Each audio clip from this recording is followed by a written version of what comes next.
Greetings, fellow Americans. Welcome to Fireside Chat, State of Our Nation.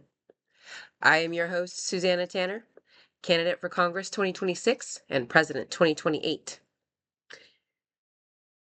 Had to adjust my camera. I didn't realize it didn't quite adjust the way I needed it to. Yesterday was the No Kings protest. We're going to talk about that here in just a minute.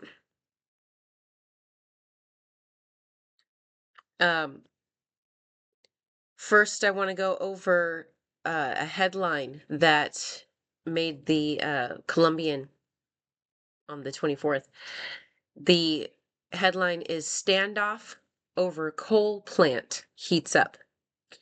An emergency order was filed in December, just 2 weeks before the coal plant was supposed to close, which, according to the Columbian, appended an agreement that had been over a decade old between the power generation company TransAlta, the state, the state, and climate and energy advocates. The energy order cited a report commissioned by the region's largest utilities that raised concerns over the increasing, while still low risk, of rolling blackouts during extreme weather events like cold snaps, according to the Columbian. I think most of us in Western Washington all remember the windstorm that last winter that knocked out power for around 100,000 people here in Vancouver. Now, there is a new emergency order to keep the plant open. According to the article, this flouts the state's ban on utilities buying coal-fired electricity, which went into effect at the start of the year under the state's Clean Energy Transformation Act. The landmark climate law also calls for utilities to become greenhouse gas neutral by 2030 and have emission-free electricity or risk steep fines. The Columbian also reported that there have also been lawsuits filed by environmental advocates disagreeing with the emergency orders. The articles cite allegations. Cites allegations of violating the Freedom of Information Act by withholding records related to the emergency order. I can actually see why that would be a violation. This administration likes to withhold orders, it's seemingly just because. The plant has declared that they have not burned oil since December, and that's great. However, our power grid needs to be updated before we can fully close down our final coal plants. Now, TransAlta has stated that they're not burning coal right now, so that's great. But they should still remain on standby for the time being, just in case we need them to generate power while we are in transition, upgrading our infrastructure. Emergencies happen, and we should plan for them. In this article, it also talks about sales tax on coal deliveries and purchasing carbon allowances. The SAISA is tax restructuring that can help pay for all of this. It provides tax credits to those who are actively and measurably using clean energy, reducing pollution output, and or transitioning to clean or renewable energy products or sources. Now, we are not completely set up for completely transitioning to clean energy, but we are getting there. We're just not there yet. And we need to be further along before we can make the transition and stop using fossil fuels. For that, we have to plan. And the National Integrity Initiative starts that plan. And making sure that we plan for things like this, that's going to create a situation where we have less of an impact on our economy when when we are planning for transitions like from fossil fuels to clean renewable energy, you got to have a plan. You can't just say, we're going to mandate this. And that's something I don't get about any of the legislators or any of the legislation that has gone through, legislators who support it. They don't have a real transition plan in place. The National Integrity Initiative is a transition plan.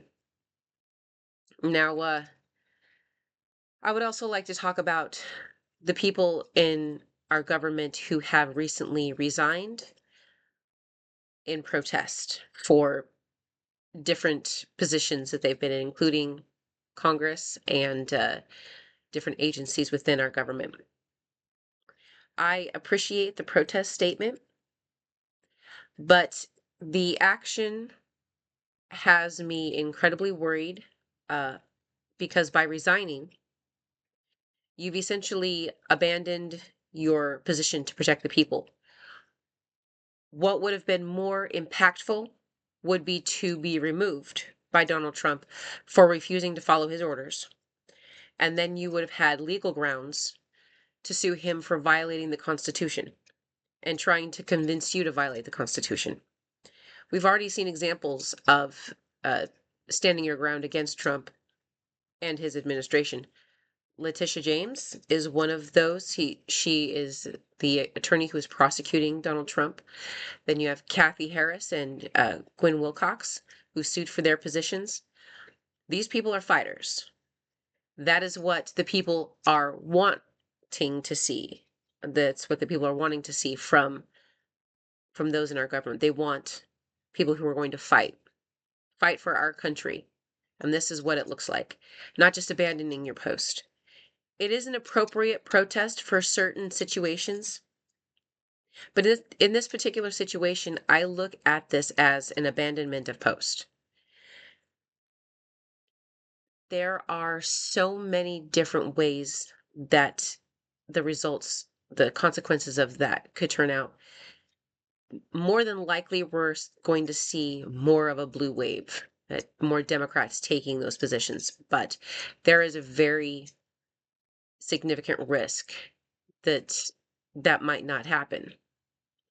And unless you're a fortune teller, I don't think that you can tell the future.